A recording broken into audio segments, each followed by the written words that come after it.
Before bakery owner Gerard Fabiani began whipping up his French specialties in Las Vegas, he was a member of the French military, so he has a special place in his heart for those serving their country. I'm always willing to help. That's what made him an easy mark for Operation Show You Care. They first contacted Gerard in the spring. He got a cold call at work from a man who said his name was Mike. Presenting himself as a non-profit organization and was looking to help soldiers overseas. They were telling me that they would prepare packages that would be sent to the soldiers in Iraq or Afghanistan. Gerard didn't have to think twice about the cause. He generously donated $300 to Operation Show You Care. The people who came to pick up the check didn't look right. It was not professional, but I didn't make a big deal out of it. They gave Gerard this brochure and a tax receipt, but weeks later, his phone rang again. The same person presenting himself as a different person with a different name from the same phone number asked me again a donation for a different event. That's when Gerard knew something wasn't right. I don't know also how long they've been doing this.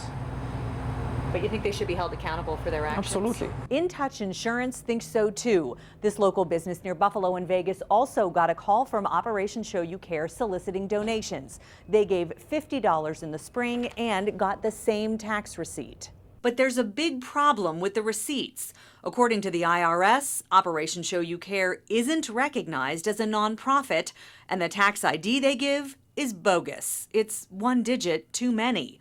Nonprofit tax IDs are 9 digits, not 10. I just think this is terrible. Gerard can only wonder where his donation went, much like business owner Debbie Resley. She bought a booth in June for Troop Fest, a military concert that Operation Show You Care said it was planning to honor the troops. When I heard about this, knowing that they were going to salute 500 troops coming home and do the flyover from Nellis, and I just felt compelled. Operation Show You Care took her money, but Troop Fest never happened.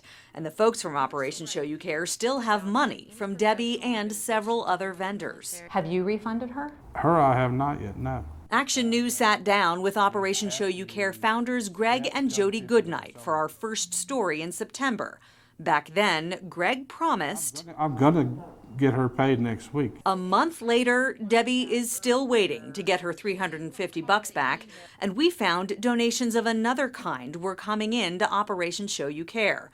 Action News discovered this donation box inside the Omelet House on Boulder Highway near Russell. The manager told us over the summer, someone came by weekly to empty out that loose change.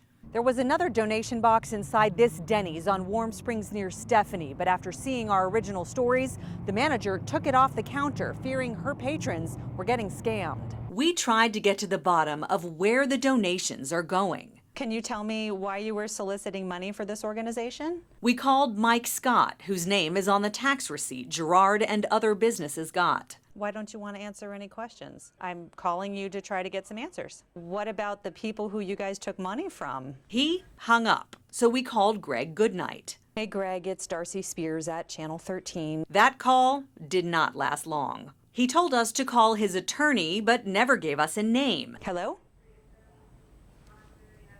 Okay, that was that. And he sent this email saying he doesn't want anyone from Action News to contact him again.